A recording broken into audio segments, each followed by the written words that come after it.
Thanks for choosing the Des Moines Register as your wrestling source. I'm Danny Lawhon from the Register staff here with beat reporter Andy Hamilton to kind of preview what's going to be another big weekend of wrestling here across the state of Iowa, both collegiately and for preps. Let's start with the NCAA picture.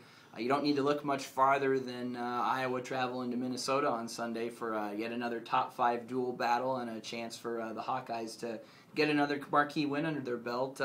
Lots of ranked wrestlers going head-to-head at lots of weights, Andy, I know. So what's going to be the key matches to look for in terms of Iowa trying to get another big victory?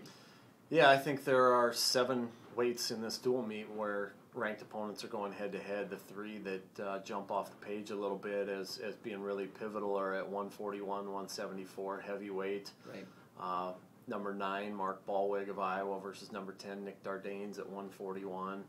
Iowa's 6th ranked Mike Evans at 174 is going to take on number 2, Logan Storley. And then heavyweight, Iowa's Bobby Telford is ranked 5th, and he's going to get another shot at defending NCAA champion Tony Nelson, the number 2 heavyweight there. There were lots of close matches between those 2 a year ago. It seemed like they were always a 1 or 2 point match that Nelson found a way to win, and really shapes up on paper as a team that gets a couple out of those 3 is probably going to put itself in pretty good shape to win the dual meet unless there's a surprise somewhere else along the line. Mm-hmm. For Northern Iowa, I mean, they're in pretty good shape themselves as well after coming out, they've got another chance to beat a ranked opponent come this weekend as well when they take on Missouri. I mean, I know that there's a chance that people may have kind of forgotten about the Tigers once they left the Big 12 and went into a conference that doesn't support wrestling, but the Tigers are a top 10 team, and you've told me that they're really built for duels. I guess explain that maybe a little bit and talk about how you might fancy the Panthers' chances. Yeah, Missouri really doesn't have a weak weight anywhere up and down the lineup. There aren't too many holes there in that lineup. The Tigers went and won the Big 12 a year ago in the final year of Missouri's membership there, and did it with top to bottom balance. And then they went to the NCAAs, ran into a lot of tough draws, didn't have guys seeded very highly, and didn't have a very good tournament in St. Louis, but from a team standpoint. But Missouri's a little bit stronger individually this year. Dom Bradley, the top-ranked heavyweight, is back from Olympic red shirt.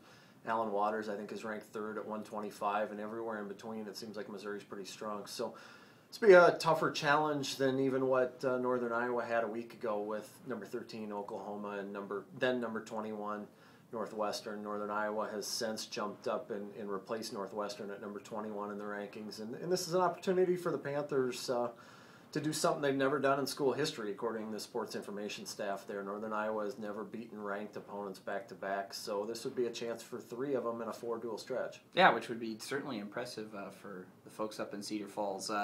You look at Iowa State, they go to West Virginia. They don't have a win against a Division I opponent necessarily, but why is this still important for the Cyclones to take care of business? Yeah, it's a chance for the Cyclones. We're going to see here. They've had a week off since they went out east and won 3 straight duels. A little bit of momentum. We'll see if that continues. It's a key stretch for Iowa State because there are a lot of Cyclones now that are feeling good about themselves. A lot of Iowa State wrestlers that hadn't been in the habit of getting their hand raised a lot early in the season won quite a few matches out east, and now can they keep that going? Because the Cyclones are going to run into the meat of their schedule a little bit again here in another week when Oklahoma State comes to town. So key stretch for Iowa State to keep it going. Yeah, chance for them to develop confidence, and looking locally here too, or at least in the area. You've got the Grandview Open coming up on Saturday too, and you've mentioned to me that that's another chance that maybe people wouldn't think about for a lot of the younger wrestlers, for a lot of the 3 big schools collegiately to develop some confidence of their own, perhaps too.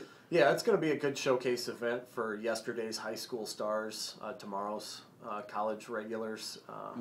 Talking about the guys that could be in this field, Iowa State, Iowa, UNI normally send their red shirts to this, and that could give us a chance to see, the likes of Corey Clark, Thomas Gilman, Sam Brooks, Alex Meyer of Iowa, Gabe Marino of Iowa State, Dylan Peters of Northern Iowa. In December we got to see Dylan Peters, Thomas Gilman, Corey Clark all at the same weight up in Cedar Falls. You're talking right there.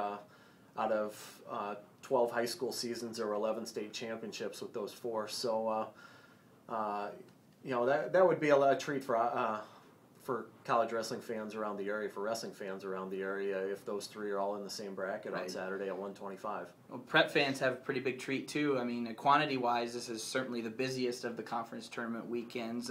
Maybe go through a little bit of the real laundry list of major tournaments that are going on this weekend and what you think needs to be drawn out of each of them.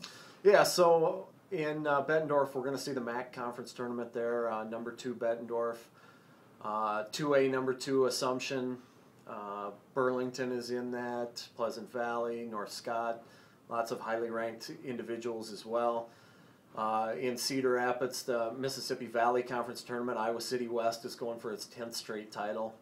And Cedar Rapids, Prairie, Linn-Mar looking to knock Iowa City West off there and claim the title as well.